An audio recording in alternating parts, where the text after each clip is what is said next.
My life's riding on an autobahn, on autopilot. Before I touch dirt or kill y'all with kindness, I kill ya. So allow us to clarify it for you. I'm bad because, number one, I got to have the last line on the first Bad Meets Evil song that we did. We personally feel like that my lyrics are a little more bad and his are a little more evil. Evil, probably like mischievous, up to something, setting fire to the cat. If you're a fan of real rapidy rap, lyrical, miracle, spiritual, you should get this album. It's a lot of very good rapping on there. It's a lot of good rapping on there, and then he raps too. So the best part about it was for me to like, if I say a line and I just feel like I want to stop right here and not complete the rhyme because I wonder what he would say to it, you know, because we do think a lot alike. Like, our styles are kind of similar, but I think we rap about different. So a lot of times it'd be like, I want to stop here and see what he would say here. And then he would do the same. Like, he'd write a few lines and I'd go away. I wouldn't sit in the room while he was doing it because I want to be surprised, and the same for him. We played with a whole lot of new flow patterns too. A lot of, some of the flow patterns I never used before. A lot of them were me vibing off of him. I might do like my own rendition of what I heard him doing flow-wise, just the way that the words land on the beat. This is a real complex and real fun thing to do, especially since we like nerds when it comes to the whole hip-hop thing. At least he is. Hip-hop, right. Hip-hop, good-looking nerd. Hip-hop, nerd. Well, as far as who's a better freestyler between me and him, I would definitely have to say him. I've never been really good at freestyling. I've always been a writer. Although me at this moment would probably be a little rusty. Like, if somebody had just asked me to freestyle, it might sound like you know.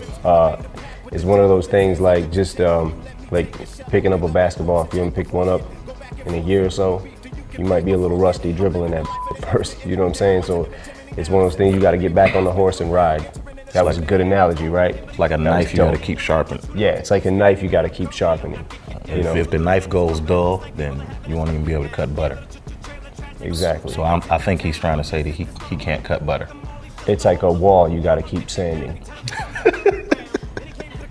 I think that this is dope because, you know, Chuck Taylor's is such an iconic sneaker that it's like, you know, it's cool to give something to the fans too, you know, for them to get exclusively. I couldn't afford Chucks when I was a kid.